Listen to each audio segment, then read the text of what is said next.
बिस्मिल्लाहिर्रहमानिर्रहीम। अस्सलामुअलैकुम। Saudi Urdu news channel में आप सबको खुश आमदीद कहा जाता है। सऊदी अरब के अहम इलाके बिशा में खमीस मस्जिद शाहरा पर एक वाक़या रोनमा हुआ, जिसमें सऊदी खातून और कारकुन के दरमियान मसले मसाइल हुए। तफसीलात जानने के लिए इस वीडियो को मुकम्मल देखिएगा, क्योंकि बहुत अहम मालूमात इसमें शेयर की जाएंगी जो कि दीन इस्लाम की असल रूह या ऐसी तालीमात जिससे इंसानी ज़िंदगी में इनकलाब बर्पा होता है, वो शेयर की जाएंगी।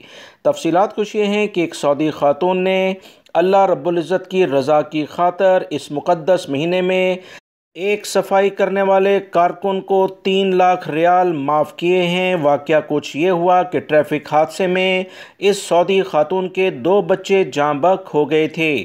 खातून का नाम फातिमा बिनते अब्दुल अज़ीज़ अल महफूज अल करनी है। उसने अपने दोनों बच्चों की हलाकत का सबब बनने वाले सफाई कंपनी के मुलाजिम को अल्लाह रब्बुल इज़्ज़त की रज़ा की खातर माफ़ कर दिया है। खातून ने मज़ीद बताया कि हादसा बिशा खमीस मस्जिद शाहरा पर पेश आया था। गाड़ी में वो खुद और इसकी बेटी भी मौजूद थी। हादसा अचानक रोनमा हुआ, जिसके नतीजे में इसका 19 साला बेटा और बेटी मौके पर ही जाँ बहक हो गए। हादसे के हवाले से ट्रैफिक पुलिस ने मुकम्मल तहकीकात की, जिसमें सफाई कंपनी के कारकुन को कसूरवार ठहराया गया। अदालत ने दियत के तौर पर 3 लाख रियाल मुकर्रर किए थे।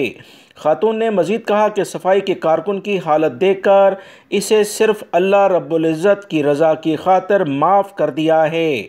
दियत की रकम ना लेने और कारकुन को माफ़ करने की कार्रवाई खातून के घर पर मौजूद हुई, जहाँ कमिश्नर बिशा सईद बिन नासिर अल तौक, असीर रीजन के सेक्रेटरी और दीगर आला ओहदेदारों ने शिरकत की और इस पूरे वाक़े में इस खातून को अल्लाह की रज़ा की खातर माफ़ करने पर बहुत ज़्यादा तारीफ़ की, क्योंकि दीन इस्लाम की बुनियादी तालीमात में माफ़ करने को बहुत ज़्यादा अहमियत दी जाती है। वीडियो लाइक करके शेयर भी कीजिएगा। अस्सलामु अलैकुम।